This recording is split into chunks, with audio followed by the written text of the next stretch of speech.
সম্মানিত সাংবাদিক বন্ধুগণ, আজকে সারা জাতির সাথে আমরাও দুঃখ ভারাক্রান্ত। আমরা সবাই জানি 24-এর গণবিপ্লবে যারা সম্মুখ সারিতে থেকেই নেতৃত্ব দিয়েছেন, তাদের একজন আপনজন ছিলেন শহীদ শরীফ উসমান সাদি। হাদি আজকে দুনিয়া থেকে চলে গেছেন। তার যাওয়াটা এইভাবে কেউ ধারণা করেনি। হাদির দুশ্মনেরা কার্যত বাংলাদেশেরই দুশ্মন। কারণ হাদিরা বাংলাদেশের পক্ষে কথা বলতো, বাংলাদেশের স্বাধীনতা এবং সার্বভৌমত্বের পক্ষে ছিল। হাদিরা আপন সংস্কৃতির কথা বলতো, হাদিদের উচ্চারণ ছিল অপসংস্কৃতির বিরুদ্ধে।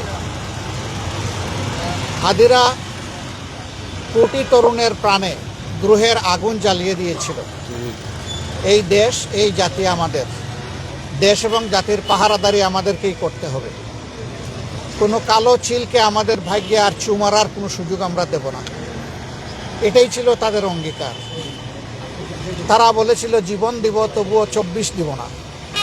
এটা কেন বলেছিল আমরা সবাই বুঝি। এটাই তাদের অপরাধ।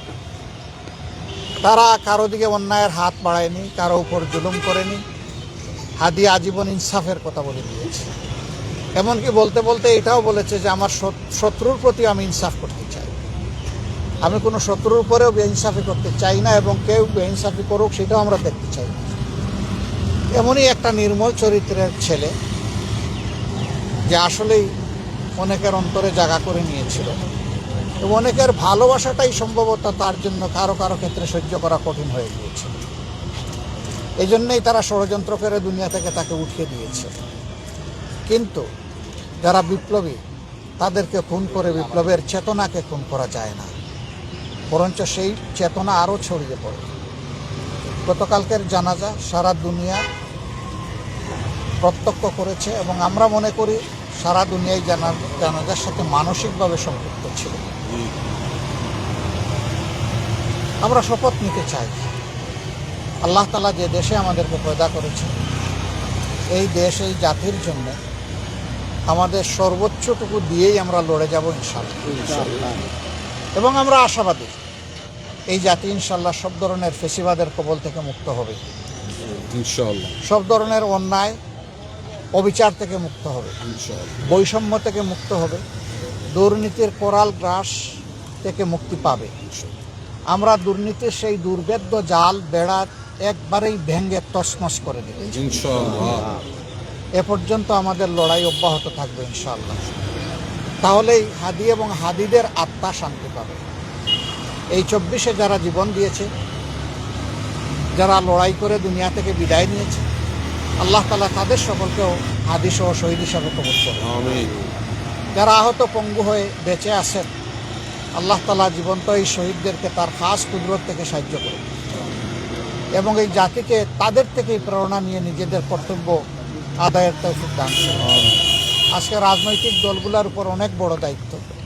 দোয়া করবেন প্রিয় দেশকে ঐক্যবদ্ধভাবে আমরা সবাই যেন পারস্পরিক ভুল বুঝাবুঝি ভুলে গিয়ে আমরা সামনের দিকে এগোতে পারি। আল্লাহ যেন এই তৌফিক দান করেন।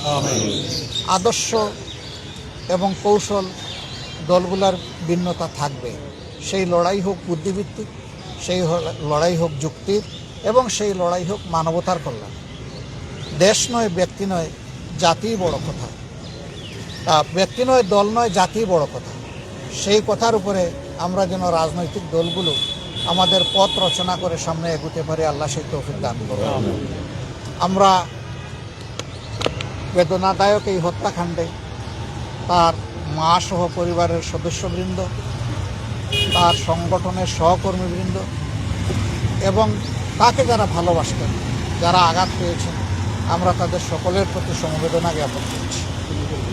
আল্লাহ তাআলা তাদেরকে শান্তি দিন, সবর দিন, ধৈর্য ধারণ করার তৌফিক দান করুন।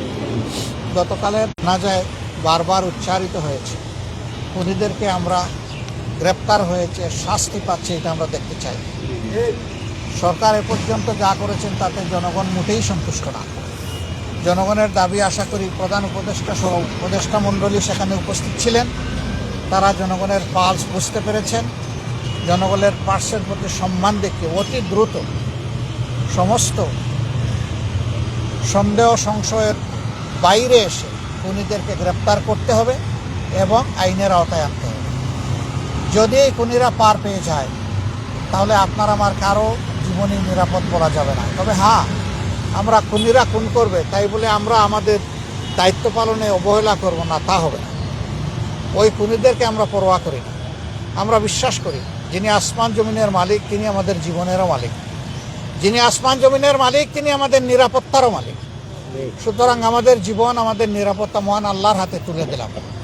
আল্লাহ দিন দেশ জাতির জন্য যেভাবে আমাদের জীবন পছন্দ করেন আল্লাহ যেন সেইভাবেই আমাদের থেকে আমাদের জীবনগুলা কবুল করেন। আপনারা দোয়া করবেন। সবাইকে ধন্যবাদ। অনেক ঘুরে আপনারা কষ্ট করে এখানে এসেছেন। আল্লাহ আপনাদেরকেও আমাদেরকে সবাইকে একত্রিত হয়ে জাতির জন্য কল্যাণের পক্ষে, ইনসাফ এবং ন্যায়ের পক্ষে এই দেশকে সব ধরনের ফেসিবাদ মুক্ত করার লক্ষ্যে একসাথে লড়াই করার তৌফিক দান করুন। আমিন সুম্মা আমিন। আসসালামু আলাইকুম ওয়া রাহমাতুল্লাহি ওয়া বারাকাতুহু।